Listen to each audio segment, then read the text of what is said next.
Good evening, everyone. Welcome to the Ford Presidential Library on the most glorious spring evening we've seen in some time. So hallelujah for all of us, and kudos to all of you for coming inside on such a beautiful evening.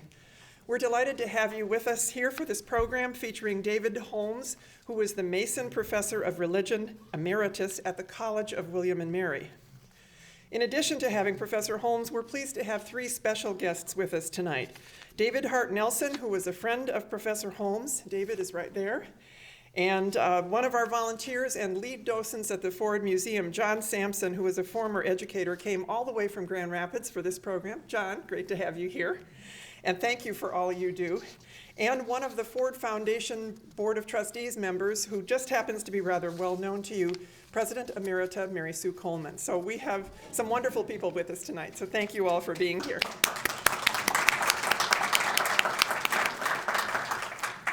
Tonight's program is brought to you with the support of the National Archives and Records Administration, which is our parent organization, with additional support from the Ford Presidential Foundation. And it is their support which make possible all of our public programs and events. We're very grateful to all of you who are members of the Friends of Ford organization and contributors to the foundation, because it is your support that make possible our feature exhibits, research travel grants to bring scholars here to be in residence, and of course programs like this one. Tonight's program is being video recorded. When we get to the Q&A session after the program, we would appreciate it if you would go to the microphone at the back of the center aisle to ask your questions, so that everyone viewing the program in the future will be able to hear your question. And finally, the usual, before we get started, please turn off your cell phones and other electronic devices. David Holmes is a prolific author and a noted expert in areas that include American religious history, architecture and worship, liberal arts education, and even World War II. He served as the Mason Professor of Religious Studies at the College of William and Mary in Williamsburg, Virginia, until his retirement in 2011, when he elected to concentrate on his writing and now is doing a great deal of public speaking. During his distinguished career that concentrated on classroom teaching, Professor Holmes received an amazing number of teaching awards. The Commonwealth of Virginia awarded him an Outstanding Faculty Award. The College of William and Mary gave an additional 4 awards that I will not enumerate because you want to hear him, not me. Upon his retirement, he received the Thomas Jefferson Award, the highest honor given to an administrator or professor by William and Mary. Additionally, his former students established the David Holmes Reformation Studies and American Religious History Endowment to honor, and I quote, his tenure and 46 years of intellectual legacy at the college, based on his commitment to the personal growth of his students. To illustrate the depth of respect and affection for Professor Holmes, a William and Mary News publication had an article by a student who stated, "Something unspoken separates a professor from being a mentor. Perhaps it's the time in the classroom or the teacher-student hierarchy, but only a few professors break down this invisible wall. One of them is David Holmes of the Religion Department." The writer added, "Students do not take his class, they take Holmes." That's very high praise indeed. Professor Holmes is the author of several significant books. In fact, I made a note upstairs to be ordering these tomorrow, and I should have done it before he came. His academic bestseller is A Brief History of the Episcopal Church, published in 1993. The much acclaimed Faiths of the Founding Fathers, published in 2006. And the more recent Faiths of the Post-War Presidents, From Truman to Obama, published in 2012. So you see he's actively writing. He's a frequent contributor to journals and encyclopedias, tallying more than 40 publications in refereed volumes and an equal number of entries in more popular publications. Mr. Holmes is a native of Detroit and served as both an enlisted man and an officer in the U.S. Army. He has degrees in English from Michigan State and Columbia University and in religious studies from Princeton. And he also studied theology at Duke University Divinity Schools. Please help me in welcoming David Holmes to the Ford Presidential Library. Thank you.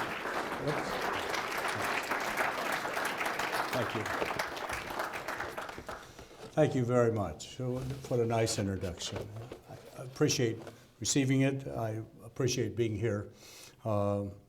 tonight. The Watergate complex in Washington consists of apartments, offices, and a hotel. In the 1970s, a seemingly minor burglary in the complex developed into a national scandal. And in time, the scandal included the Attorney General, the committee to re-elect President Richard Nixon, the FBI, and more than 30 presidential aides. In July 1974, the Judiciary Committee of the House of Representatives voted to recommend impeachment to the full House of Representatives. When informed that the votes existed for his impeachment, President Richard Nixon resigned the presidency. The date was August 9th, 1974. He was succeeded by his vice president, Gerald R. Ford, Jr. Richard Milhouse Nixon was raised a Quaker. The Religious Society of Friends, or Quakers, emerged from the left or radical wing of the Puritan movement in England. The Puritans attempted to purify the Church of England from what they considered unbiblical beliefs and practices. And the Quakers were Puritans of the Puritans. They didn't just remove doctrines and practices that Christianity had added in the Middle Ages. Instead, they eliminated all clergy, sermons, liturgy, sacraments, and creeds. In their place, they emphasized the direct revelation of Jesus Christ within each individual.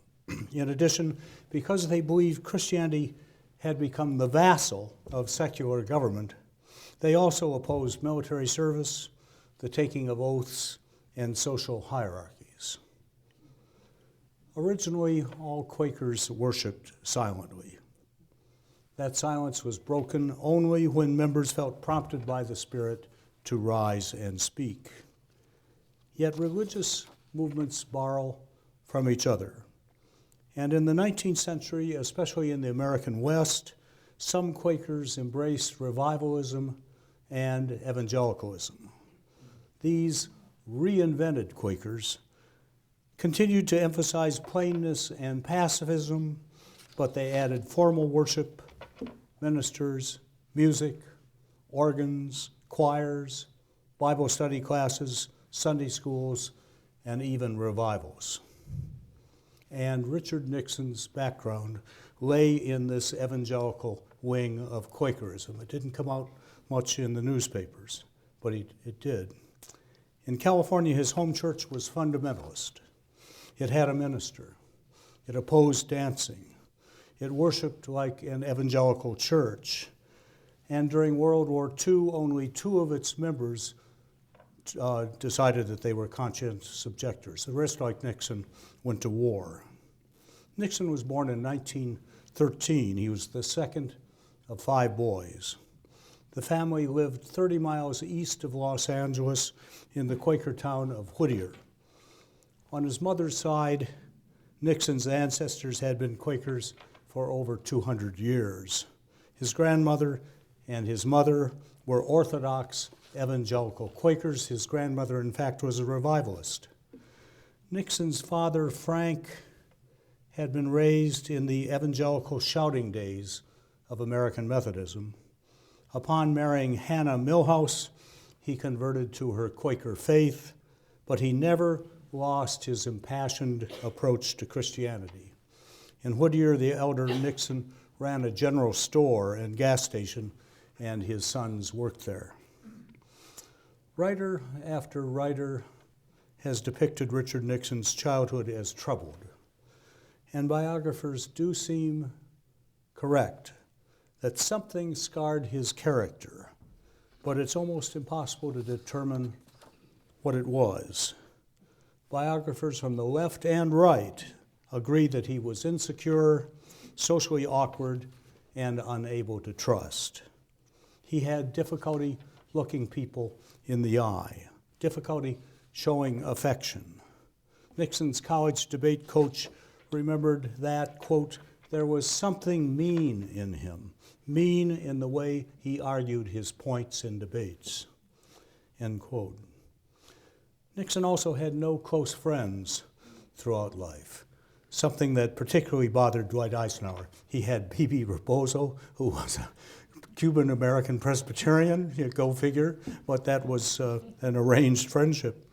After Nixon left the presidency, 3 members of his staff, not 1, but 3, declared that he was, quote, the strangest man I ever met. When he entered politics, Nixon tended, as politicians will, to adopt an us versus them mentality. As the years went on, he simply had to defeat or to avenge himself against so-called enemies by any means possible. And throughout life, the number of people he considered enemies inevitably grew. In Whittier, the life of the Nixon family revolved around work, education, and religion. The family held daily prayers. On Sundays, they sometimes went to church 4 times. The father took the family to revivals, and at one revival, he and his family walked forward and committed themselves to Jesus Christ. So while technically Quakers, all of the Nixon males seem to have been highly evangelical. In school, Nixon was an excellent student. In later years, foreign leader after foreign leader who met with him expressed admiration for his intelligence, for the depth of his preparation, for his knowledge of the situation being discussed. In his senior year of high school, he received a small scholarship to Harvard, but the family could not afford the remaining expense, and not going to Harvard was a blow to a small-town boy with dreams like Nixon. Instead, Nixon enrolled with some bitterness in Whittier College, an evangelical Quaker school. And there, despite not being especially popular, he held high-class office. And now we come to a little-known fact. In his senior year, Nixon enrolled for a 2-semester course called the Reconstruction of Belief. The course introduced students to modern developments in religion and scholarship. The big surprise is that Nixon's papers in his library in Yorba Linda, California, contain those 12 essays he wrote for the course. And they are a treasure trove. The dozen essays, when read, shed remarkable light on the change that had occurred in Richard Nixon by age 21. In one essay, for example, he writes as follows, quote, "My parents, who were fundamental Quakers, had ground into me with the aid of our church all the fundamental ideas, the infallibility of the Bible, the miracles, even the whale story.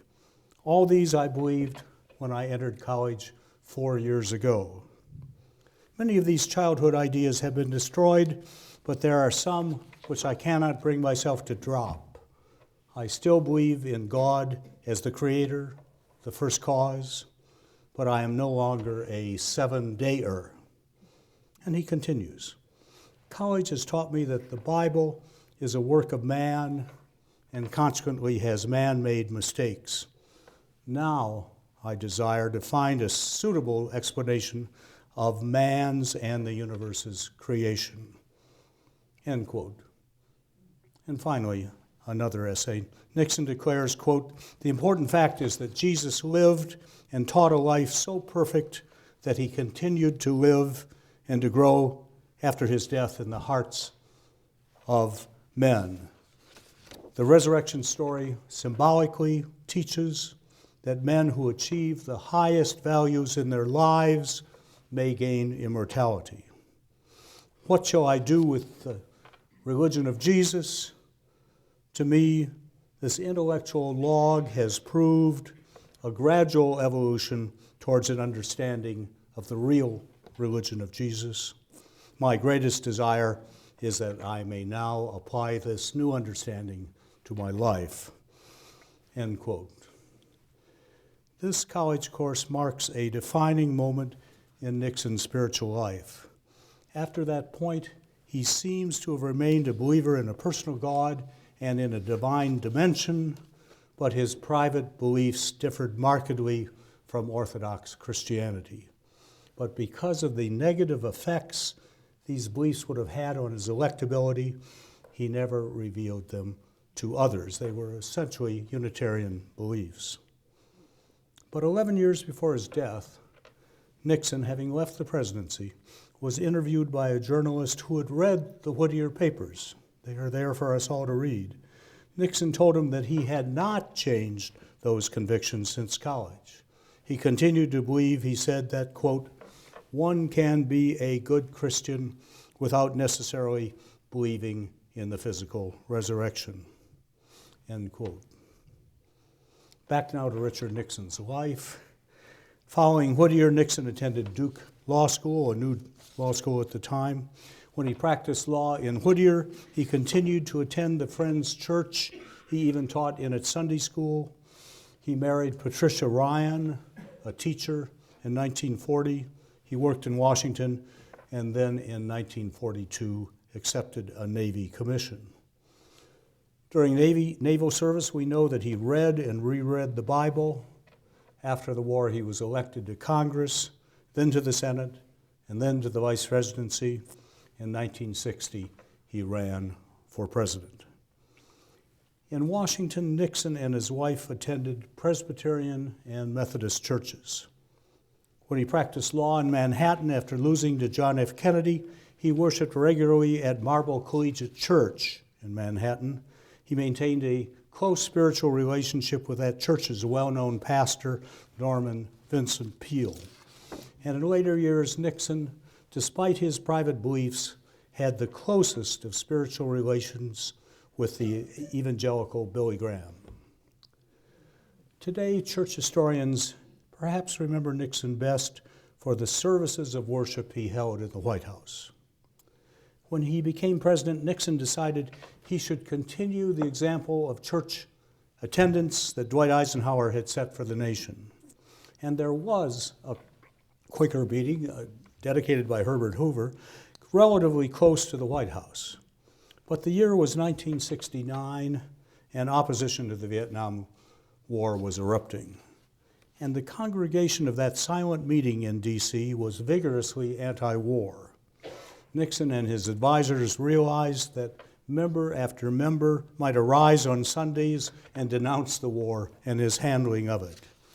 They pondered the anti-Nixon stories that might appear in newspapers every Monday. Ultimately, Nixon's staff decided to bring Sunday services into the White House. And these services continued in the East Room until Gerald Ford became president. And the Fords were occasionally told to attend. A visiting minister, a rabbi, or priest would be asked to preach. A church or synagogue choir would receive an invitation to sing. Staff members and guests were invited. Usually the guests were affluent political contributors, but some ordinary voters were included. Nixon would open each service with welcoming remarks, and worship would last for an hour. The service would end with a reception hosted by the president. The Nixon White House and the Secret Service liked this arrangement. It was supervised, convenient, and safe. But in theological terms, there were serious problems stemming from the Bible. In the book of 1 Kings, King Ahab of Israel asks King Jehoshaphat of Judah to join in a battle. Ahab asks the prophets who live in his palace whether the two nations should go into battle. And the prophets enthusiastically answer, "Yes, King, you will prevail." But something, perhaps smarminess, bothers Jehoshaphat. So he asks, according to the biblical texts, he asks, "Is there any other prophet here of whom we may inquire?" And Ahab replies, "There is one, Micaiah, but I hate him, for he never prophesies anything favorable about me." Nevertheless, the two kings still call Micaiah in, and he prophesies disaster. The next day, Ahab goes to war, and he is killed. The rabbinical and Christian tradition has long interpreted this passage to mean that prophets, read clergy, are mandated by God not to eat regularly from the table of a ruler, because if they do, few genuinely prophetic words will issue from their lips. Now, from the time of the Emperor Constantine through the 16th century, Christianity neglected this teaching.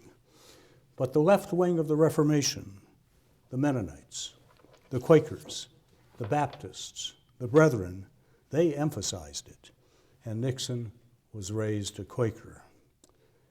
The president's staff, plus Republican leaders and Nixon himself, selected the preachers for the White House services, and clergy who are not viewed as safe did not receive invitations.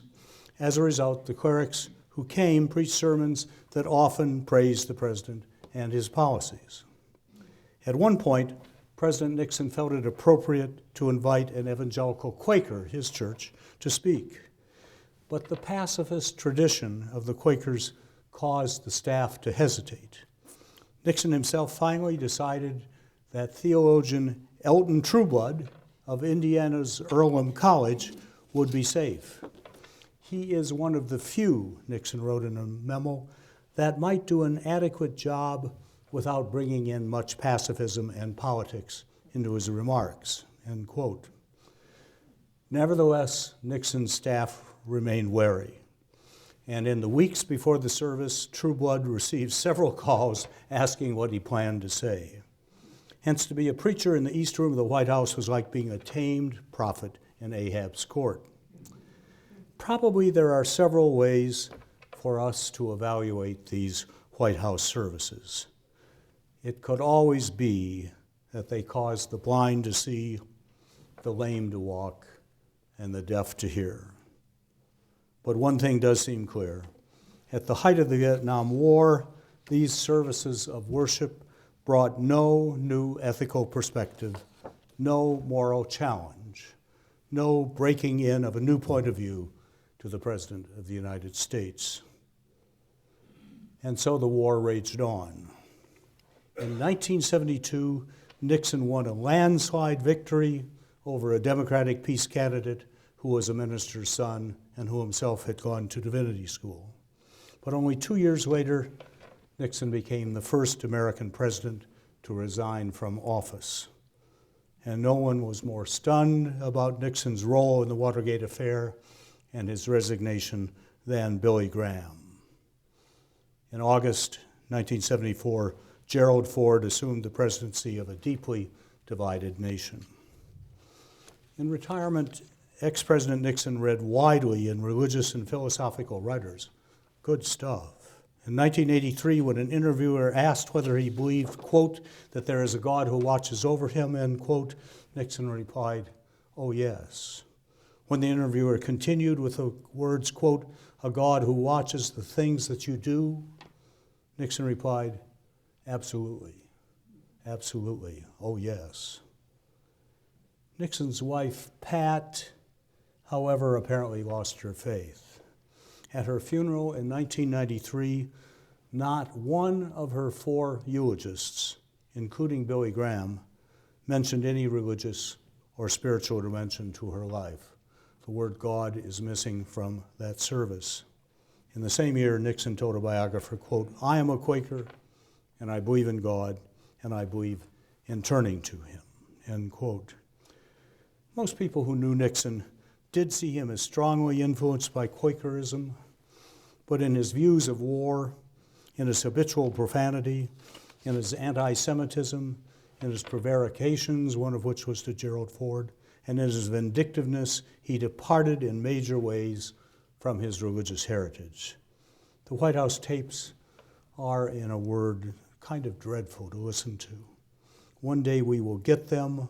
One tape records him saying about political opponents, we'll stick our heels in, step on them hard, and twist, end quote. The Watergate scandal and Nixon's resignation have caused many Americans to view him as a failure, but those 6 years also witnessed notable achievements.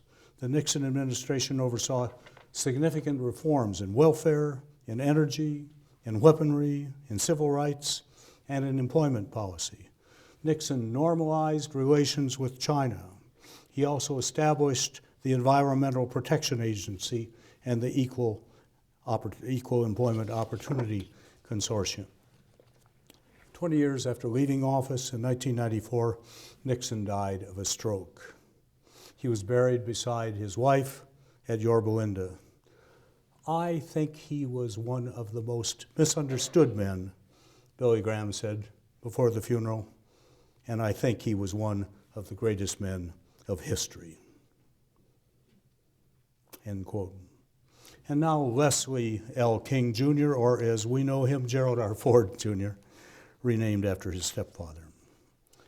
In a museum and library devoted to Gerald Ford, there's probably no need to discuss certain elements of his life.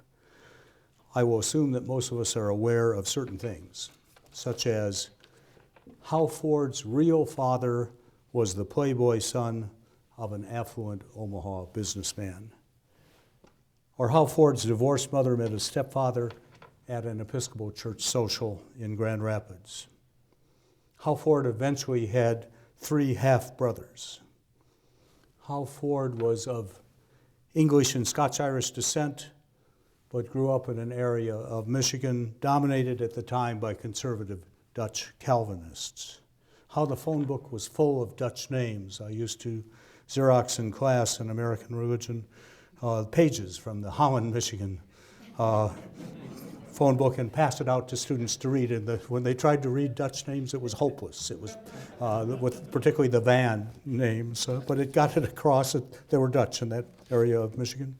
How downtown Grand Rapids contained department stores with Dutch names, one of which Betty Ford later worked in as fashion coordinator. How Ford's family life was highly, even remarkably stable.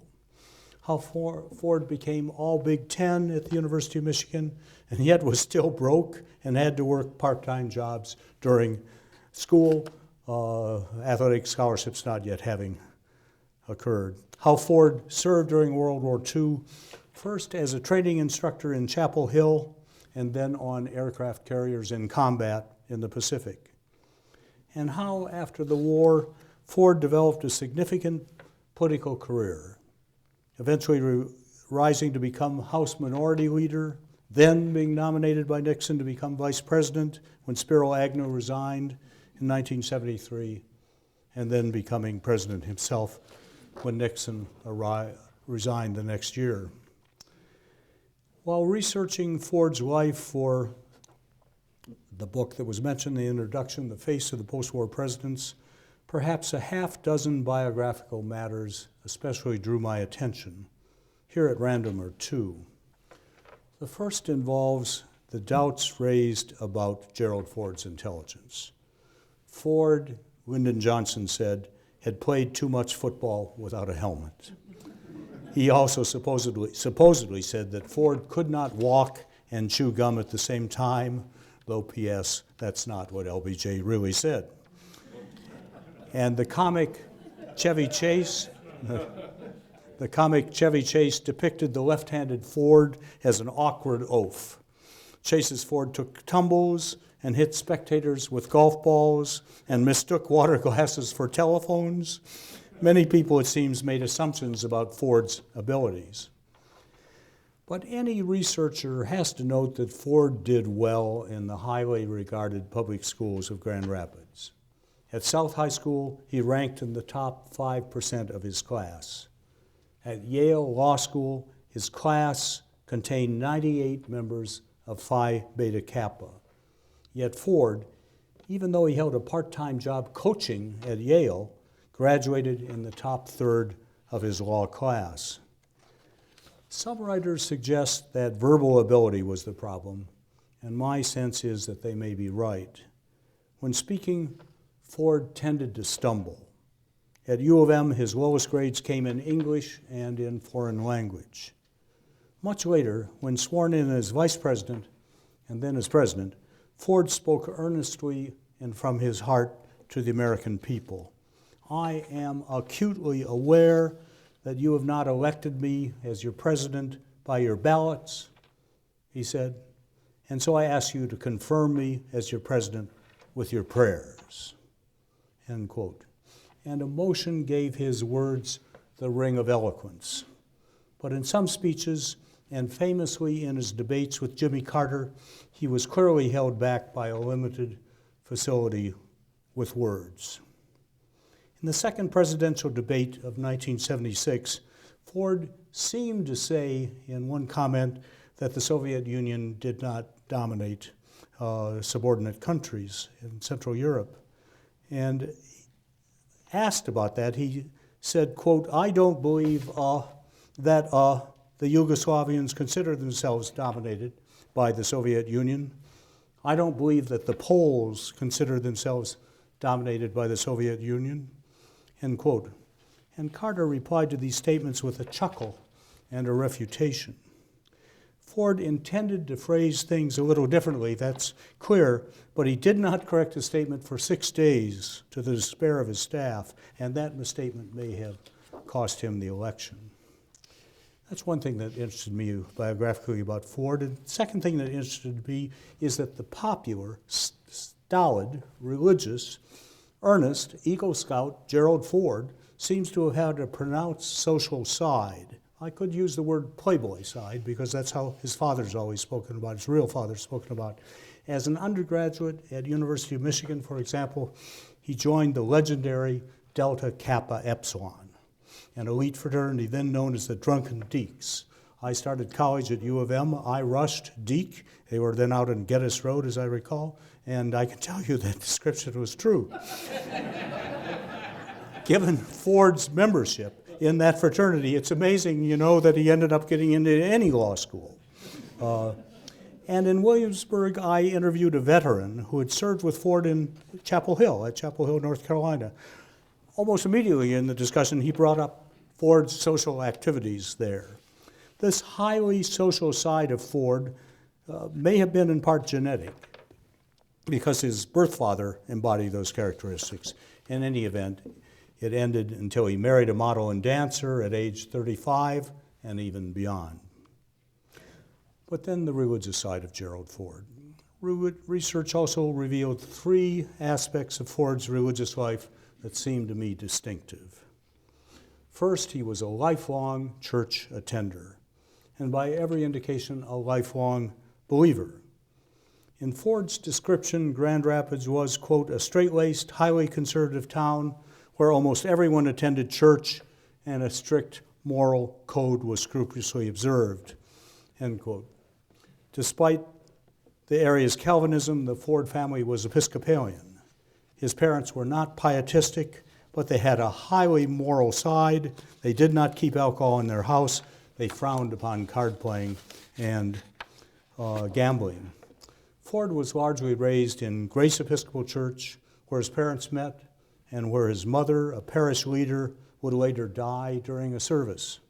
His father served in the church's ruling body, or vestry.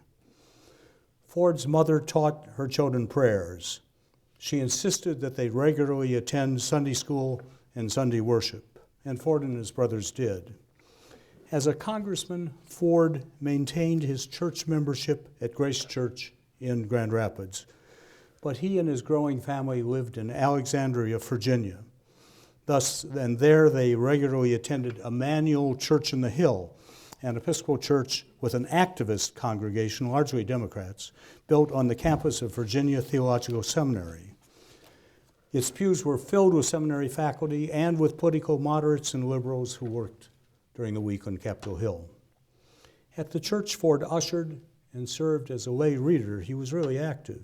He participated regularly in the parish's many outreach programs, although Nixon seems not to have selected Ford because of his known religiosity. The minority leader's reputation as an upright, honest man clearly helped. Nixon needed a vice president who could be confirmed without problems. After Ford retired to California in 1977, he remained in close touch with the Episcopal version of Christianity in which he had been raised. He and Betty affiliated with St. Margaret's Church in Palm Desert. Health permitting, they were regular attenders.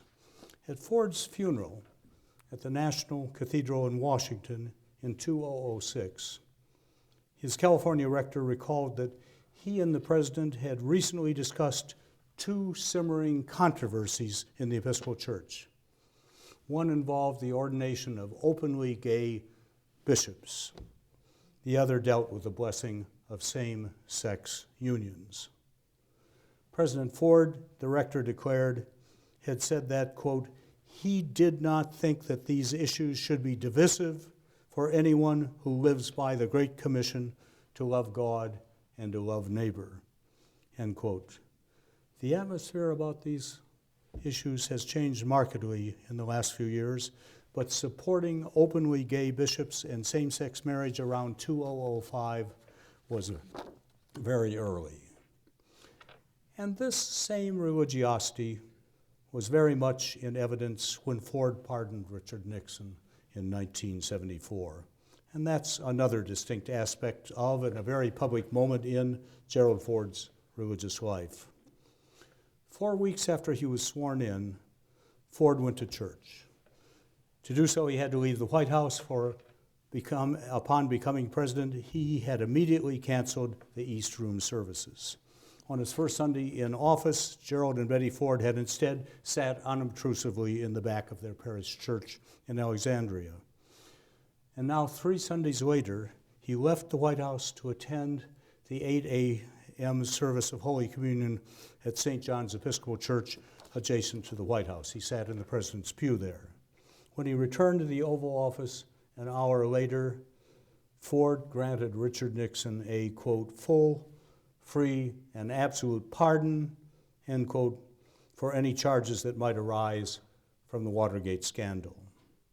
In a press conference following the pardon, he invoked the name of God 5 times. Subsequently, he also declared that he had prayed over the question of whether to pardon Richard Nixon. The national reaction was overwhelmingly negative. Overnight, Ford's popularity dropped from 71% to 49%.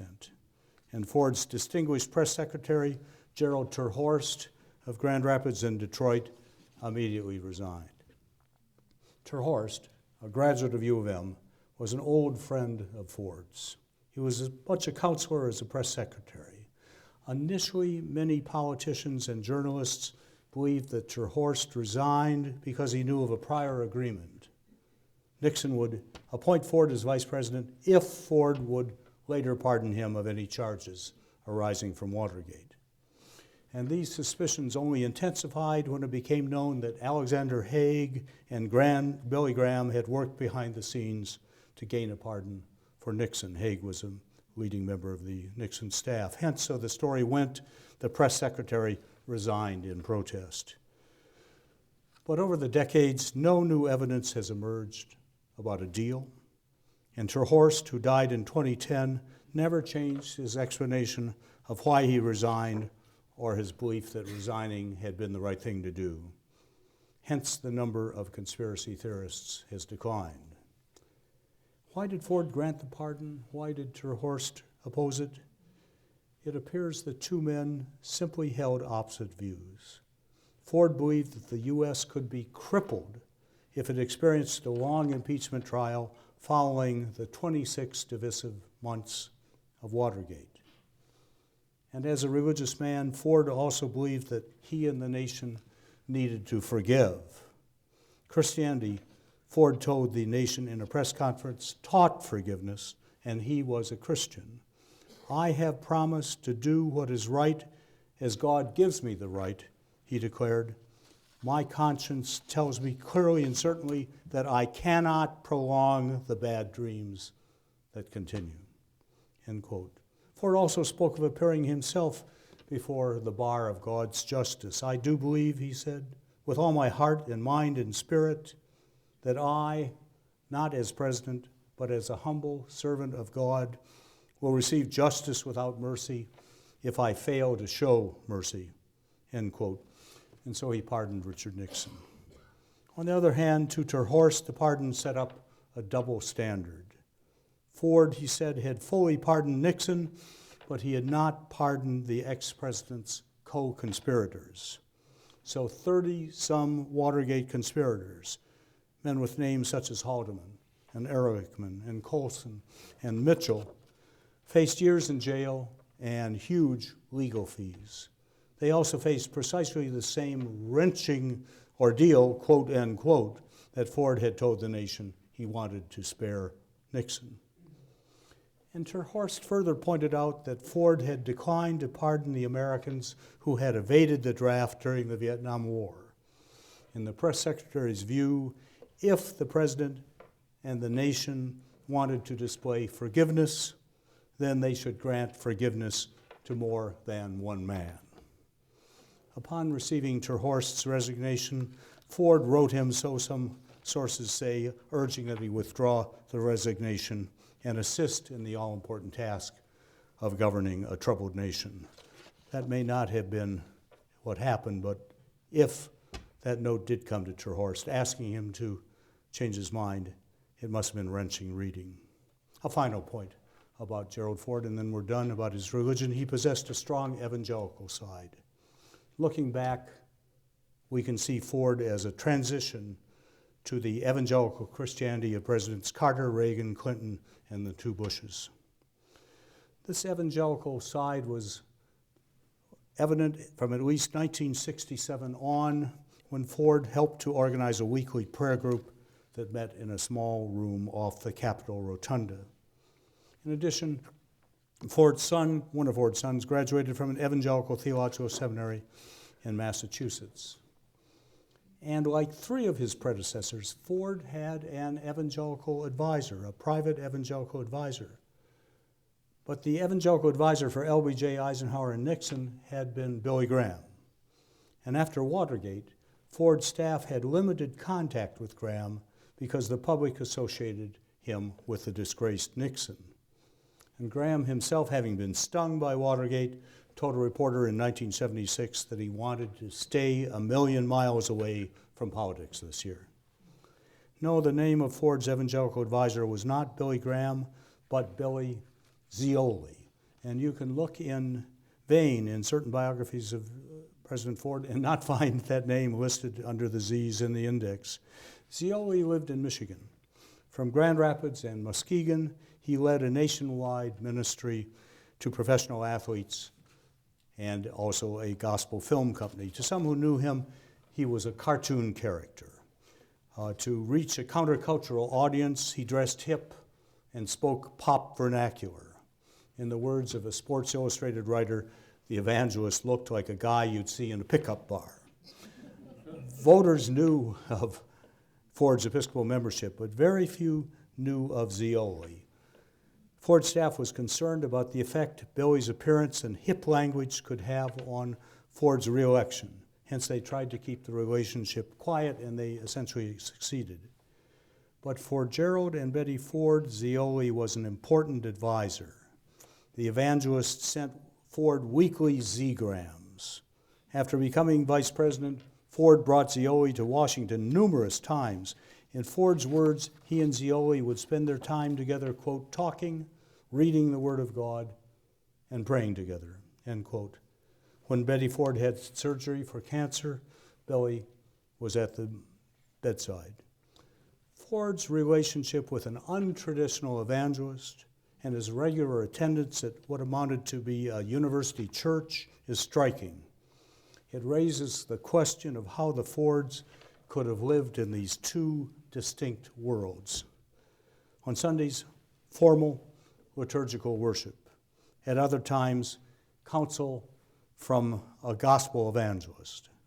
Some journalists used to think that the explanation was that Gerald Ford was just not very perceptive.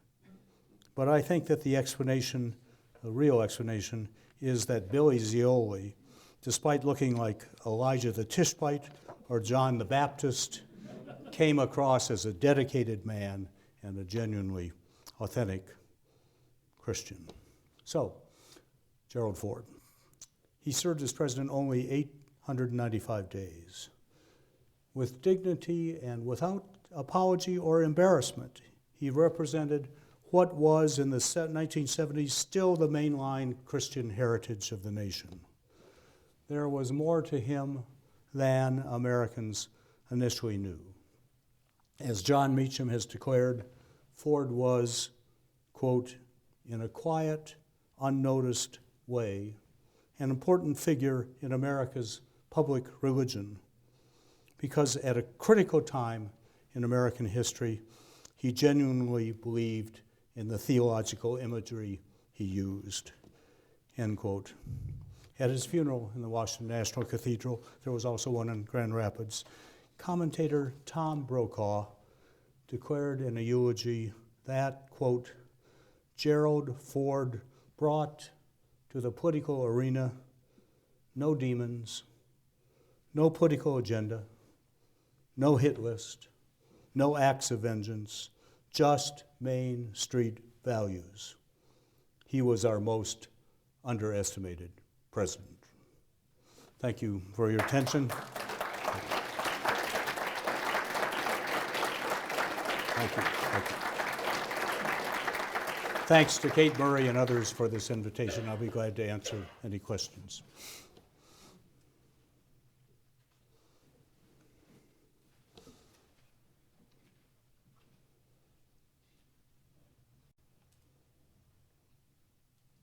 Kind of a two-part question, if I can. Sure.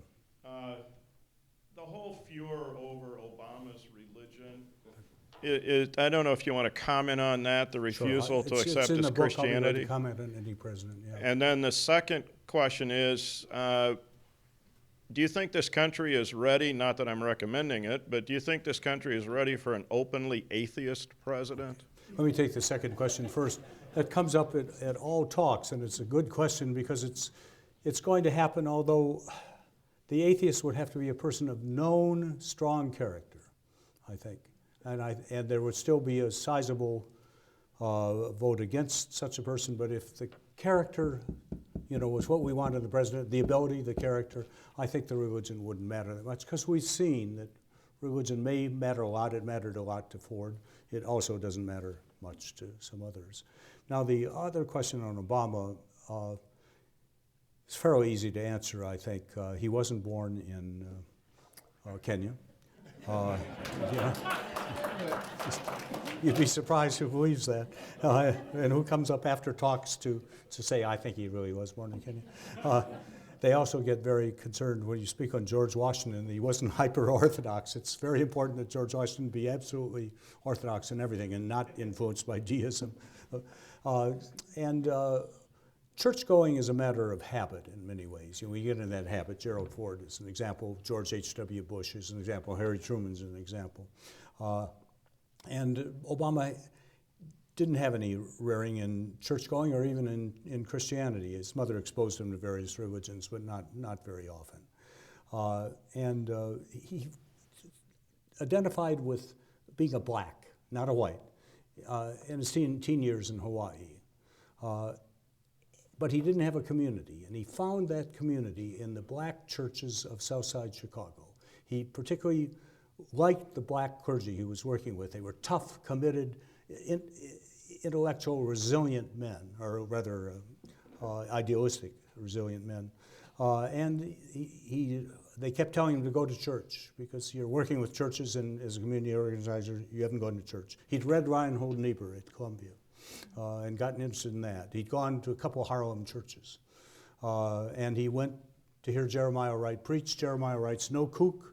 Trust me, he was a little kooky in the Philadelphia appearance, but highly regarded by the white clergy of Chicago, for example. He converted. Obama's made many unapologetically believing statements about his Christianity and how he served it, but he doesn't go to church very often. He's been 19 times since he became president. That's not too often, in 6 years. And I think, and the number of people who think that Barack Hussein Obama is a secret Muslim has almost doubled since he took the presidency. And I think that has to do with the fact that he isn't going to church. I'm not saying he has to go to church. I'm just saying he's reaping what he is sowing there. So does that answer your question? Yeah, and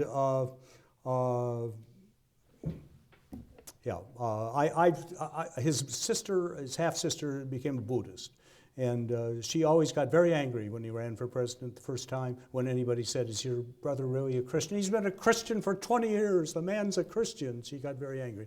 I would say the same thing, just not necessarily. He attends more than Ronald Reagan, though. Yeah. Another question. A long answer, I'm sorry. Thank you, Professor. My name is Paulo Pereira. And first of all, I'd like to say that once I heard about Billy Zioli, No, you knew something good. my opinion of Gerald Ford went up, because it tells me what kind of man he was. I'm missing these words. He was. It tells me what kind of man he was to have that kind of courage. So I really admire him more now for having heard that. Okay, you heard about it first time tonight, or you knew about it before? The first time tonight, yes. Yeah. I did not know. I agree with that. It shows he was a broad, same with his views of same-sex marriage and so on. He's much broader than we may have thought. I'm sorry, I interrupted. No. I have a couple of things to say, and then if you like to say something about that, you may. And I appreciate that. The first one is about the pardon. I heard somewhere, I maybe have read or in discussions, that the pardon was a favor to the United States more so than to Nixon.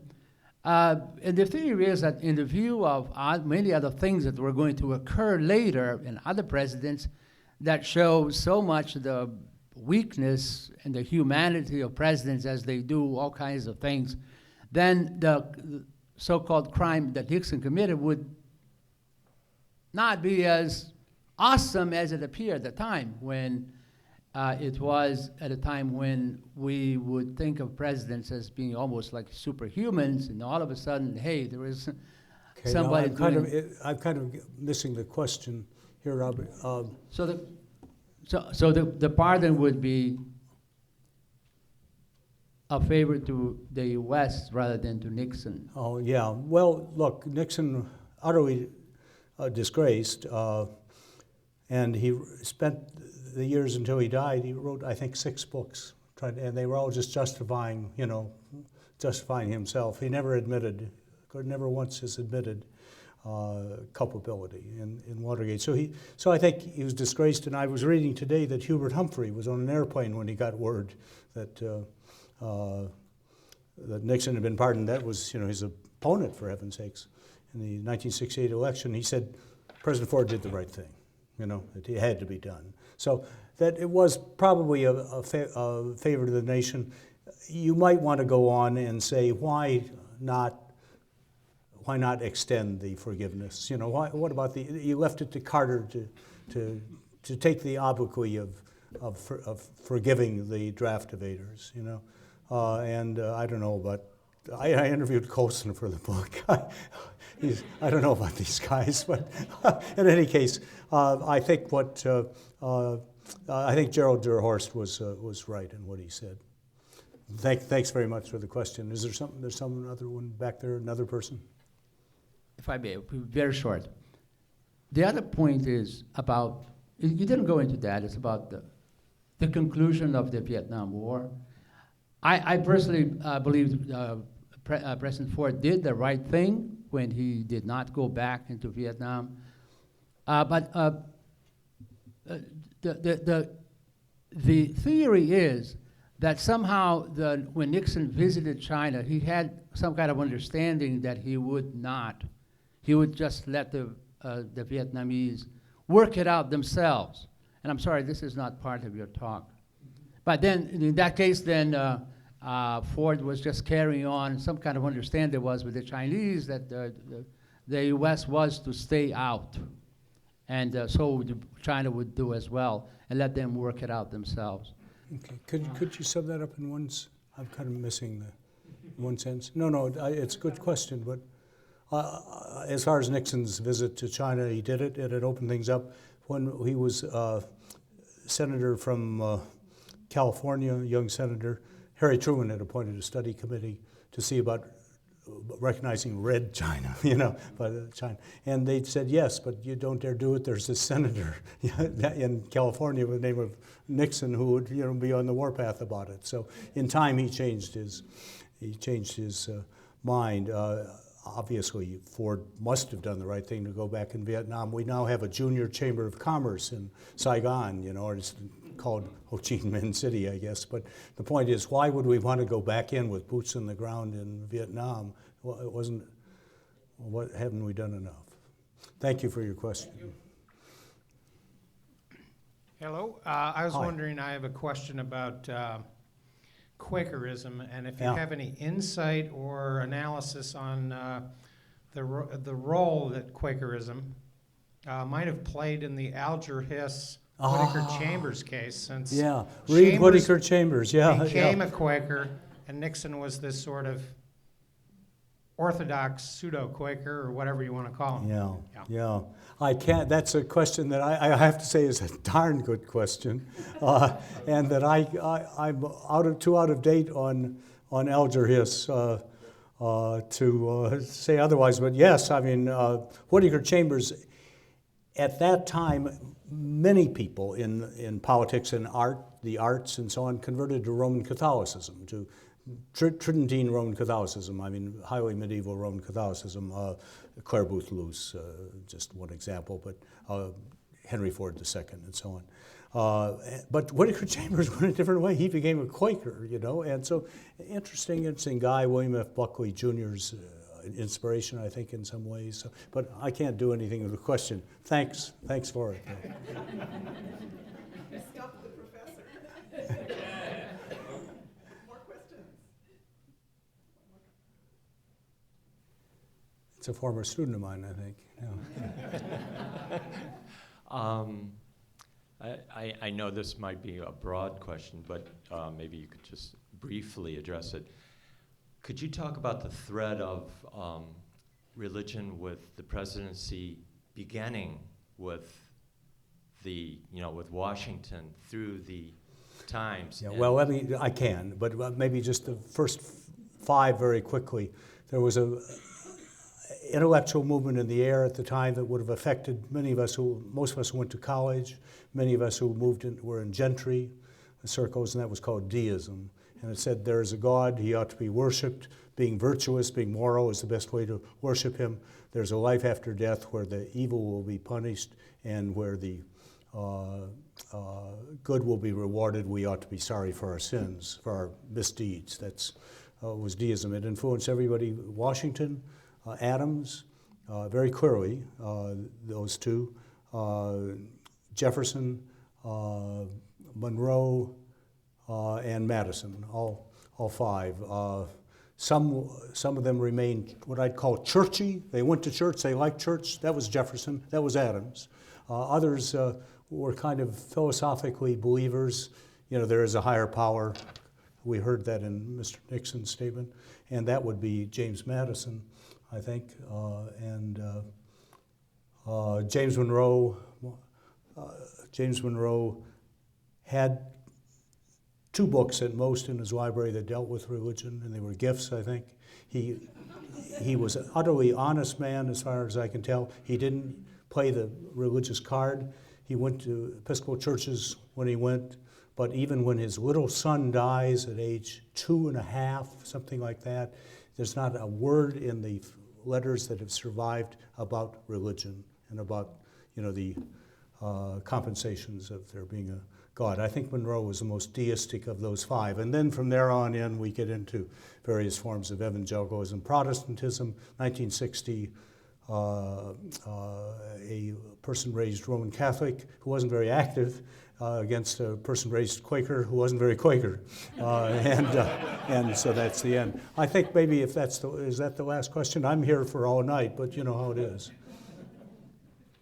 Okay, we'll take a wrap and we can talk in the lobbies. Thank you very much.